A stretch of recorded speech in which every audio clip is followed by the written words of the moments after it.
میں سردار وہ یتیم کیسے بیعت کر لوں؟ میں چچا وہ بھتیجا کیسے بیعت کر لوں؟ اس نے بیعت کرنے سے انکار کر دیا، اور نبی معظم صلی اللہ علیہ وسلم کی جناب سے اس ابا الحکم نے ابو جہل کا خطاب پا لیا۔ میں بات واضح کر سکا جی؟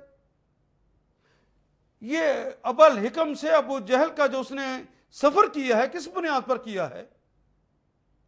سوائے اس کے غرور اور تکبر کے کوئی اور چیز ایسی ہے جس نے اسے ابو جہل بنا دیا؟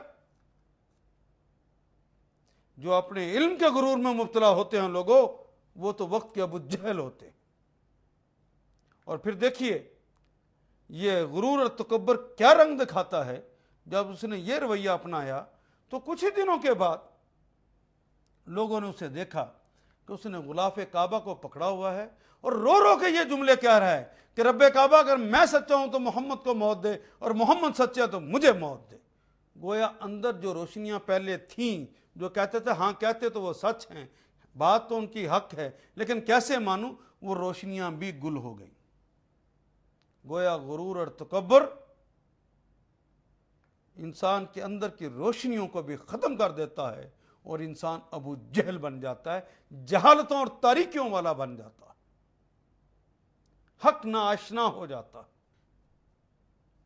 یہ کہاں سے اٹھا کر انسان کو کہاں ڈال دیتا ہے؟ یہ غرور اور تکبر اگر علم کا ہو جائے، اور اگر کسی کو یہ غرور اور تکبر ہو جائے کہ میں بڑا خوبصورت اور وہ بڑا بدصورت، تو جب یہ بات کہتے ہو تو دراصل چیلنج کس کو کر رہے ہو؟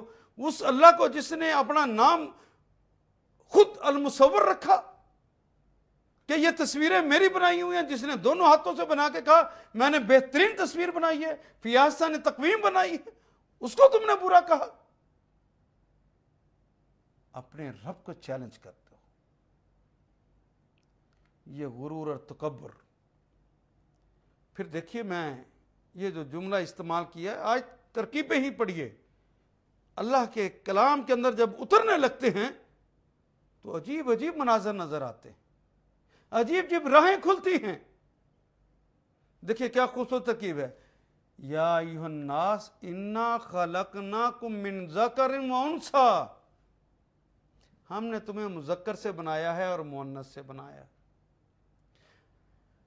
ہم نے تمہیں آدم سے بنایا ہے اور حوا سے پیدا کیا ہے، بلکہ تمہارا باپ بھی آدم ہم ہی نے بنایا ہے۔ وہ آدم کانا من التراب، آدم تو مٹی سے بنائے گئے تھے، اور مٹی کی سرشت میں اللہ نے رکھا ہے عاجزی اور انکساری۔ آپ مٹی کو ہاتھ پہ رکھ کے اچھال بھی دیں تو نیچے آتی ہے، انکساری ہے، عاجزی ہے، اس کی سرشت کے اندر، اس کی فطرت کے اندر عاجزی میرے اللہ نے رکھی ہے۔ اے انسان جو تو کہ خاک کا پتلا ہے، تیرا تو خمیر ہی عاجزی والا ہے، تو کس بنیاد پر گھمنڈ کرنے لگا، غرور اور تکبر سے اکڑنے لگا؟ تجھے کس نے اس بات کی اجازت دے دی تھی؟ تیرے تو اصل ہی عاجزی اور انکساری پر تھی۔ عاجزی اور انکساری مومن کا تو ترہ امتیاز ہوتا ہے۔ محمد رسول اللہ صلی اللہ علیہ وسلم، اگر کوئی یہ کہے کہ جناب میں بڑا مرتبہ پا لیا ہے، میں 22ویں گریڈ میں چلا گیا ہوں، میں صدر پاکستان بن گیا ہوں، میں وزیر اعظم لگ گیا ہوں، میں نے کوئی بڑا عہدہ لے لیا ہے، تو کتنا بڑا عہدہ لے لیا ہوگا؟ وہ نبی اللہ تو نہیں لگ گیا؟ اور نبی اللہوں میں بھی تو سب سے بڑا جو مرتبہ تھا تو وہ تو میرے رسول پاک صلی اللہ علیہ وسلم کا ہے، جو خود اپنے بارے میں کہتے ہیں انا سید الانبیاء، انا سید الانبیاء، میں تمام انبیاء کا سردار ہوں، ولا افتخر بذالک، مجھے اس پہ کوئی غرور اور تکبر نہیں، ولا افتخر، مجھے اس پہ کوئی فخر نہیں، افتخر بعبودیتہ، مجھے فخر ہے اس کی بندگی اور غلامی پر۔ انسان کے اندر تو عاجزی کوٹ کوٹ کے بھری ہوئی ہے کہ کائنات کا سب سے بڑی ہستی اور سب سے بڑا انسان وہ بھی اپنا فخر محسوس کرتا ہے تو عاجزی اور انکساری میں، بندگی اور غلامی میں کرتا ہے، انبیاء کا سردار ہونے کی بنیاد پہ فخر نہیں کرتا۔ اور مجھے 22واں گریڈ مل جائے تو میں اکڑ جاتا ہوں، میری گفتگو کا انداز بدل جاتا ہے، مجھے 4 ٹکے مل جائیں میں انسانوں کو حقیر سمجھنے لگتا ہوں، مجھے اقتدار مل جائے تو لوگوں کو کچلنا چاہتا ہوں، اور اپنے علاوہ میں کسی کو کوئی اہمیت نہیں دیتا، اس لیے کہ غرور اور تکبر میں مبتلا ہو گیا۔ اللہ میاں نے یہ جملہ استعمال کر کے من ذکر و انثی ایک بڑی زبردست بات کہی ہے۔ اے انسان جو غرور اور تکبر میں ڈوبے ہوئے ہو، کبھی غور کیا کہ تم کس مادے سے پیدا کیے گئے ہو؟ من ذکر و انثی، وہ جو باپ کی ریڑھ کی ہڈی سے نکلا ہے مادہ، وہ گندے پانی کا ایک قطرہ جس سے تم پیدا کیے گئے، وہ تو اتنا پلید ہے کہ تمہارے کپڑوں پہ پڑ جائے تو تم کپڑے دھو ڈالتے ہو کہ میرے کپڑے پلید ہو گئے۔ ان پانی کے قطر، گندے پانی کے قطروں میں سے ایک قطرے کے اندر جو کروڑوں کروموسوم ہیں، ان میں سے ایک کی بنیاد پر پیدا کیے گئے ہو۔ ایک قطرے کے اندر بھی کروڑوں کروموسوم ہوتے ہیں، اس میں کروڑوں تمہارے جیسے بن سکتے تھے، لیکن ان میں سے اللہ نے ایک کو اجازت دی ہے، وہ مرد اور عورت سے مل کر جو بنا تھا اس میں سے ایک کو اجازت دی کہ وہ ایک انسان بن جائے۔ یہ تو تمہاری سے چھوٹے سے کیڑوں کے اندر سے ایک چھوٹے سے کیڑے کی تمہاری وجہ پیدائش ہے، اور وجہ پیدائش کا وہ پانی، وہ گندا، وہ پلید پانی تمہارے کپڑوں میں پڑ جائے تو میں نے عرض کیا تم دھو ڈالتے ہو، تم زیادہ دیر اپنے کپڑوں پہ بھی نہیں برداشت کرتے۔ وہ گندے پانی کا قطرہ تمہاری وجہ پیدائش ہے، کس بھرتے پہ کرتے ہو؟ ہے کوئی اکڑنے والی بات؟ ہے کوئی غرور والی بات؟ کس بنیاد پہ تکبر کر بیٹھا انسان؟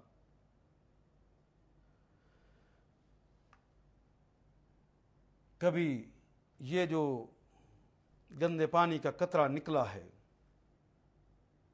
اس سے جو تم بنے ہو، غور کیا ہے طریقہ پیدائش تمہارا کیا تھا؟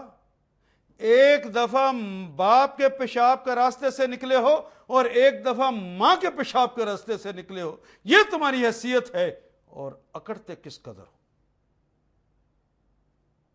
آنا لا غیری کا نعرہ لگاتے ہو، میرے علاوہ اور کوئی ہے ہی نہیں۔ اتنے تنگ سوراخ سے نکالے گئے ہو کہ میرے رب کی قدرت نہ ہوتی تو تمہیں وہیں پر تمہارا گلا گھٹ جانا چاہیے تھا اور تمہیں مر جانا چاہیے تھا، لیکن اس نے تمہارے لیے رستے آسان کیے۔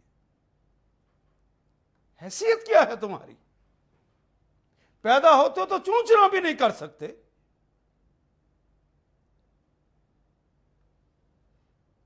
ہاں، کوئی آدمی، میں نے عرض کیا تھا کہ اس فیکٹری کے اندر وہ مشین مختلف ہو تو کوئی غرور تکبر ہو سکتا ہے، کوئی چیز بڑھیا اور کوئی چیز گھٹیا ہو سکتی ہے۔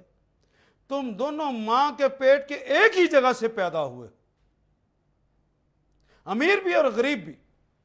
ایسا نہیں ہے کہ امیر تو کہیں اور سے پیدا ہو اور غریب کہیں اور سے پیدا ہو۔ یہ ہندوؤں کے نظریے کی طرح کوئی پاؤں سے پیدا ہوا ہے، کوئی منہ سے پیدا ہوا ہے، کوئی سر سے پیدا ہوا ہے، نہیں۔ میرے اللہ نے بتا دیا ہے کہ تم سب، اور تم جانتے ہو ایک ہی طریقہ پیدائش ہے سب کا، امیر کا بھی اور غریب کا بھی۔ کس بھرتے پہ کرتے؟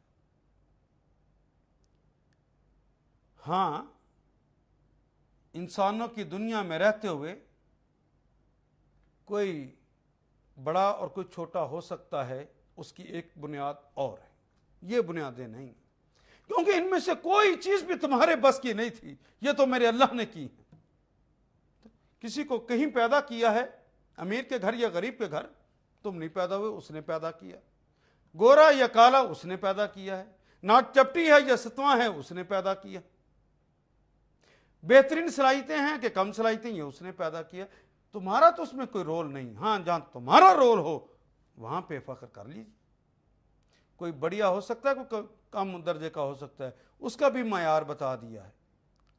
یہ جو تمہیں اے کے گھر پیدا کیا، بی کے گھر پیدا کیا، یہ صرف اس لیے ہے کہ تم ایک دوسرے کو پہچان سکو۔ وجہ امتیاز یہ نہیں ہے۔ محمد آئے تھے کون؟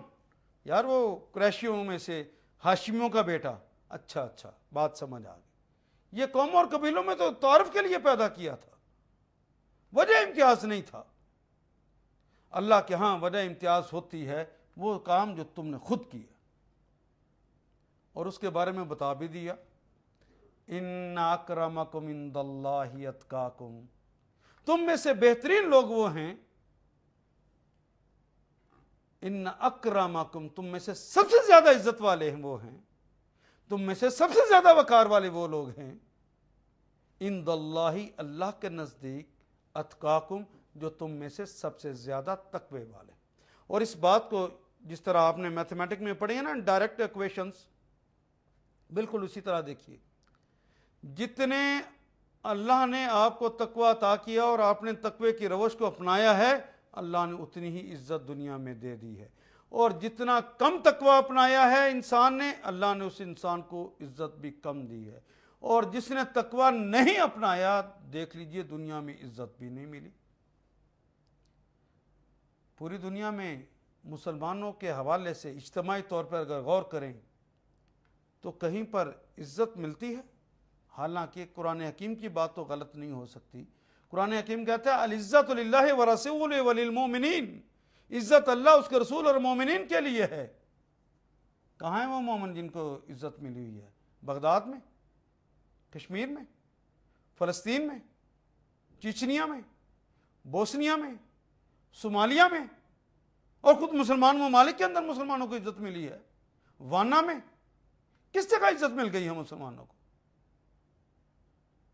ہاں، جس گروہ نے، جس شخص نے جتنا تقوی اختیار کر لیا ہے، اپنی صفوں میں ذرا آنکھ کھول کے دیکھو، اتنا عزت و احترام بھی آپ ہی کے علاقے میں اس کا موجود ہے، لوگ اس کا احترام کر رہے ہیں، اللہ کے ہاں اس کو پروٹوکول مل رہے ہیں، اللہ کی سکینت اور اس کا اطمینان اسے نصیب ہے۔ یہ دنیا کے اندر بھی ہوگا اور آخرت کے اندر بھی ہوگا۔ اللہ کہتے ہیں کہ تم سمجھ رکھا ہے کہ دونوں کو ہم ایک برابر سمجھیں گے؟ نہیں، اہل تقوی کا مقام بلند ہوگا، وہ اعلیٰ ترین مراتب پائیں گے، دنیا کے اندر بھی اور آخرت کے اندر بھی۔ دنیا کے اندر بھی کہا ہے کہ وَلَوْ أَنَّ أَهْلِ الْقُرَىٰ، اگر بستی کے لوگ تقوی اختیار کر لیتے، لَفَتَحْنَا، تو یقیناً زمین اور آسمان اپنے دروازے برکتوں کے لیے ان کے لیے کھول دیتا، آسمان ان پہ ہن برساتا اور زمین ان کے لیے سونا اگلتی۔ یہ ان کے لیے ہے۔ اور جو غرور اور تکبر کرتا ہے، ذلت اور رسوائیاں اس کا مقدر ہو گئی، اور اپنے گھر کی چار دیواری سے لے کر اقتدار کے ایوانوں پر دیکھ لیجئے، جس کے پاس جتنی قوت ہے اس کی بنیاد پر وہ اکڑا ہوا ہے اور غرور اور تکبر میں مبتلا ہے۔ ہم چچا، تایا، ماموں، یہ جو قریب کے رشتہ دار ہوتے ہیں، اپنے غرور کی وجہ سے کیا کہتے ہیں جی پنجابی میں جو ہماری اپنی مثال بن گئی ہے، یہ چچا کا بیٹا، تایا کا بیٹا، پھپھو کا بیٹا، جو قریبی رشتہ دار تھا، جو پیار کے قابل تھا، کیا ہم ان سے شریکہ برادری نہیں کہتے؟ اور ہمارے زبان میں کیا یہ محاورہ نہیں بن گیا، شریکاں دی کندھ ٹھا دیو پاویں آپ تھلے آ جاؤ؟ یہ میرا غرور اس کو مانتا ہی نہیں ہے کہ وہ بھی میرے جیسا ہو سکتا ہے، وہ مجھ سے کم تر ہے، وہ گھٹیا ہے۔ اگر وہ مقابلے پہ آ جاتا ہے تو ہم کہتے ہیں یہ میرا شریک بن گیا۔ کہ عرب کے جو میں نے بتایا تھا کہ 27 پڑھے لکھے لوگ تھے، ان میں سے ایک خالد ابن ولید بھی تھے، اور کیسے جوان تھے کہ عرب عورتیں آپ پہ شیر کہتی، مدید القامہ، دراز قد تھے، عرید العنقبین، چوڑے شانوں والے تھے، اشہل عینین، سیاہ اور بڑی آنکھوں والے تھے، بڑے خوبصورت انسان، جوان رانا جسے کہنا چاہیے، ایسے انسان، اور تلوار کے ایسے دھنی کہ جو ان کی تلوار کی زد میں آیا کٹ گیا، اور زبان کے بھی ایسے دھنی کہ کمزور ترین فوج کے سامنے جب خطاب کرتے تو وہ سیسا پلائی ہوئی دیوار بن جاتی۔ زبان کے بھی بڑے ماہر ہیں، اور تلوار کے حوالے سے، سپہ سلاری کے حوالے سے کیا بڑا مقام کہ آپ کو یاد ہے کہ جب غزوہ احد میں مسلمان فتح کے بعد شکست سے دو چار ہوئے تھے، وہ جو درے کے اوپر سے کچھ لوگوں نے حملہ کیا تھا، وہ حملہ اسی جوان نے جو کہ ابھی مسلمان نہیں ہوا تھا، اس نے درے کے ذریعے دوبارہ حملہ کیا اور مسلمانوں کے 70 لاشیں تڑپ گئے تھے اور مسلمانوں کی فتح شکست میں بدل گئی۔ ایسا زبردست جرنیل تھا وہ۔ اب دیکھیے وہ سردار ابن سردار، سپہ سالار، اور پھر مال و دولت، گھر کی لونڈی، خوبصورت جوان، زبان کا دھنی، وہ کون سا فخر ہے جو اس کے پاس نہیں ہے؟ اور قبیلہ بھی کون سا؟ مخزومی، قریش کی اعلیٰ ترین نسل۔ اگر مسلمان ہو جاتے تو آپ کی شان کو 4 چاند لگ جاتے، تو ایک دن آیا کہ آپ مسلمان بھی ہو گئے۔ اب کیا چیز باقی رہ گئی؟ ادھر مسلمان ہوئے، سرکار دو عالم صلی اللہ علیہ وسلم نے افواج کے ایک پورے حصے کا انہیں پھر سپہ سالار مقرر کر دیا۔ اب پھر سپہ سالار ہے۔ اب دیکھیے اب کیا کمی رہ گئی؟ لیکن ایک اور بات عرض کرتا ہوں، دوسرے بھی صحابہ آتے تھے، وہ بڑے ادب کے ساتھ سلام کرتے اور اپنی جگہ پر جہاں موقع ملتا بیٹھ جاتے، آقا کی باتیں سنتے۔ لیکن یہ جوان رانہ جب آتا تو اس کے آنے کا بھی انداز عجیب اور محمد رسول اللہ کا استقبال کا بھی انداز مختلف۔ جب بھی آتے کہتے السلام علیکہ یا نبی اللہ والذین معک، آ کے خاص انداز میں جب سلام کرتے تو نبی صلی اللہ علیہ وسلم کا چہرہ مبارک بشاشت سے کھل جاتا۔ آپ کہتے اہلا و سہلا و مرحبا، اہلا و سہلا و مرحبا، تفضل تفضل، اسے قریب بلا لیتے۔ خالد ابن ولید قریب آ جاتے، اور قریب آ جاتے تو سینے سے لگا لیتے، کبھی دائیں گالوں سے چومتے، کبھی بائیں گالوں سے چومتے، کبھی ماتھے پہ محبت کی مہریں ثبت فرماتے، جس طرح رسول اللہ اس پہ قربان ہو جا رہے ہو۔ اب مجھے بتائیے اس سے بڑھ کر اور کیا مرتبہ چاہیے؟ کسی کو نشان حیدر مل جائے بہت بڑی کامیابی سمجھی گئی ہے۔ یہ اتنی بڑی کامیابی کہ ابھی تک کسی زندہ کو نہیں دیا گیا۔ لیکن محمد رسول اللہ کی زبان سے اگر یہ ٹائٹل مل جائے کہ سیف اللہ، اللہ کی تلوار کا مل جائے، اس کے بعد کون سا ٹائٹل رہ جاتا؟ سب سے بڑا ٹائٹل بھی نصیب ہو گیا، سیف اللہ کا خطاب بھی مل گیا، محمد رسول اللہ کا پیار بھی مل گیا۔ فخر اور غرور کے لیے جتنی چیزیں ہو سکتی تھیں وہ ساری کی ساری موجود ہے۔ دینداری کا اعلیٰ مقام بھی موجود ہے، علم کا اعلیٰ مقام بھی موجود ہے، اقتدار بھی موجود ہے، سپہ سلاریاں بھی موجود ہیں، صلاحیتیں بھی موجود ہیں، اور خاندان بھی پیچھے موجود ہے، اور دولت بھی موجود ہے۔ یہ غرور کرتے تو ایک بات سمجھ آتی، لیکن اپنی بات کو سمجھانے کے لیے اس موقع پہ میں ایک اور ہستی کا بھی تعارف کراتا ہوں۔ حضرت بلال بن رباح رضی اللہ تعالی عنہ، جن کو آپ بلال حبشی کے نام سے جانتے ہیں۔ بلال بن رباح رضی اللہ تعالی عنہ، آپ غلام ابن غلام ابن غلام ابن غلام، ایک لونڈی کے بچے۔ آپ خالد ابن ولید کے حوالے سے ذرا دیکھیے، وہ سردار ابن سردار ابن سردار، یہ غلام ابن غلام ابن غلام۔ وہ سونے کا چمچ لے کر پیدا ہوئے، یہ غلامی لے کر پیدا ہوئے۔ گھر میں بھوک افلاس، وہ جوان رعنا کہ عورتیں شیر کے ہیں، یہ سیاہ کالی رنگت کے، موٹے ہونٹ ہیں، اور حبشی النسل ہیں، عرب بھی نہیں، حبشی النسل، یہاں کے رہنے والے بھی نہیں، پردیسی۔ اور سٹیٹس کیا ہے؟ غلامی کا۔